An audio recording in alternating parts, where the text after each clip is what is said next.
going on YouTube? John Landry, Audiophile Pragmatist here. I picked up these Yamaha NS-777 speakers here. And these are still available. I've been making them for quite a while. And I think, if I'm not mistaken, I remember seeing these reviewed and advertised, 10 years ago or more. They're still making them. You can buy them on Amazon. They cost $3.99 or $3.95 a piece, I think. So it's an $800 speaker. Just wanted to show you, this pair was well taken care of. It's piano.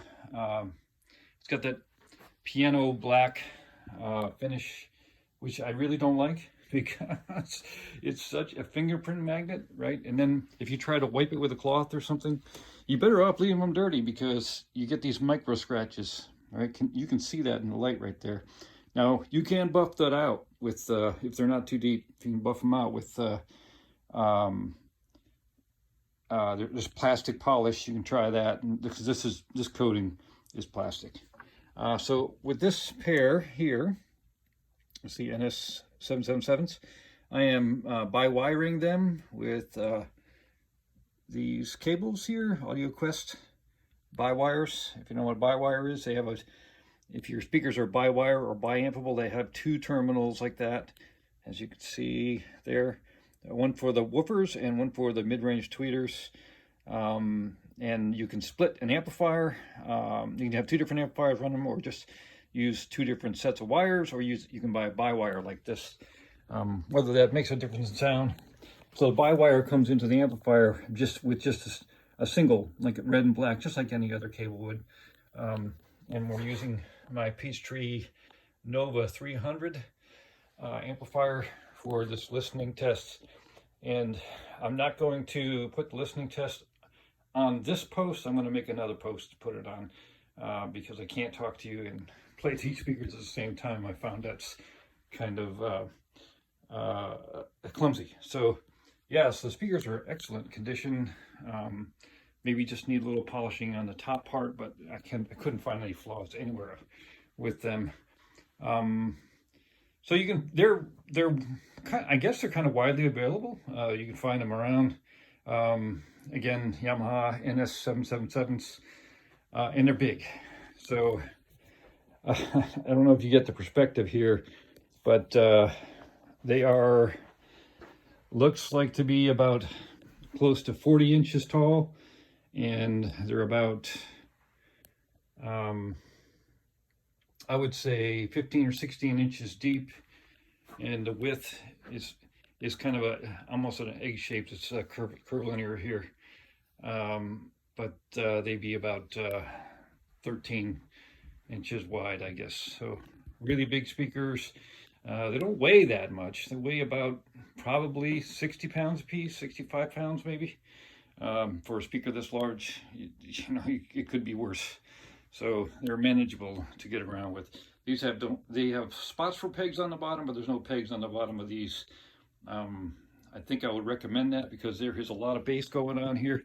So my general impressions are that, of course, this one has a grill. Right. So for you to look at it, again, it's got a tweeter, and the tweeter is protected by a ring here. I'm not sure if I like that idea because it seems to me that would cause reflections or some artifacts anyway. But it is protected. It's kind of a hanging in space type of ring there. It's really weird. I have to look that up. But as you can see, there's a metal dome tweeter behind there. And yeah, it's interesting. Mid-range and two 8-inch woofers. Well, I say they're 8-inch, but there might be millimeter of some sort, but they look like about 8 inches. So my general impressions here of these are that they're super attractive. They're really beautiful, actually, to look at. And as far as the sound is concerned, they may just well be the most hard-hitting speaker that I've ever had in this sound room to date. And I've had several pairs of Klipsch. I've had Klipsch RF7s. Lots of speakers run through here. JBL L4312s. I couldn't run through the litany of speakers that have been through here, but just sitting here with no subwoofer and just cranking on these things. The people who like the mid bass and maybe a little bit of extended or accentuated treble, so for rock especially, these are going to be very satisfying.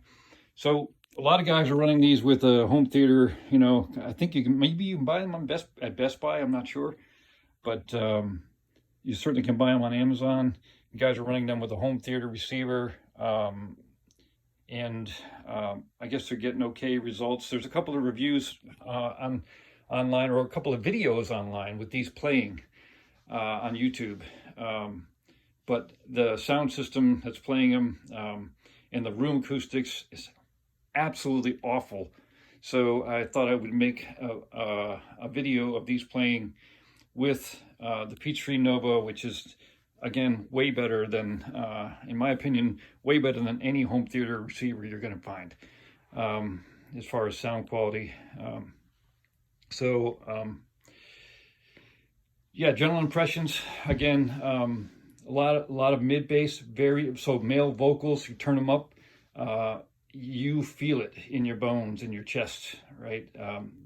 Really authoritative mid bass, and the bass is very strong. So the thump is definitely there for people who hip hop, rock, probably even jazz. Although the faithfulness to horns is not as good as Klipsch, of course. But it's still pretty believable, and the piano sounds great through them. I didn't see any colorizations in the piano's vocals. Vocals aren't the last word in clarity, right? Because you got a lot going on here. So if you were to, I guess, using these for a home theater, it's really perfect. They are super full range. I mean, they're missing nothing. Are they an audiophile speaker? No. So over here we have a Polk, which is considered, I guess, an audiophile speaker, and I've been listening to those for a while now, and especially the tweeter. The tweeter on these is phenomenal. You can definitely hear, the air. When somebody hits a hi-hat and the air that flows around it is really present. These, it happens and it sounds convincing, but it just doesn't have the same separation of instruments that some of the other audiophile grade speakers have. Again, they're beautiful. They're very satisfying to listen to. A lot like Klipsch. Do they do everything right? No. Are they fun? Yes. So I guess you get what I'm talking about. So it's not all about being perfect, and when you're listening to music, it's about enjoying what you're listening to. And for most types of music, I think these speakers are a good choice. They really are enjoying to listen to. Geez, what else do I want to say about these? Efficiency, really good. So how I gauge this is, and you can look up the specs yourself, but at idle, I draw 0.6 amps out of my out of this Panamax processor. Well, it's not a processor, but it's a surge protector basically, and a power filter, and it shows me how much power I'm drawing. So at idle, the Peachtree is running 0.6 amps, and when I'm lighting these up, and you'll probably see in the video, I'll try to show it then when I make a video of the music and post it. We are actually running about 1.2 amps. We're drawing 1.2 amps from the wall, maybe 1.3 amps from the wall, and it is kicking. So some of the other speakers I have had in here have gotten up to 2 amps, you know, drawing out the Peachtree. That's probably pretty close to the Peachtree's max. This is a 300 watt per channel amplifier. But the draw, the current draw through the wall is what we're talking about. Now, I'm not talking about instantaneous. This is kind of like it's going to read like a root mean square type of draw, but it's a good indication of how efficient the speakers are. So in order to push the big Martin Logan Odysseys that I had in here before, and actually even these audio analysts here got a mess going on, but I'm working on these audio analysts here. I got them up to like 1.8 before I really thought they were really cranking hard. So efficiency is good.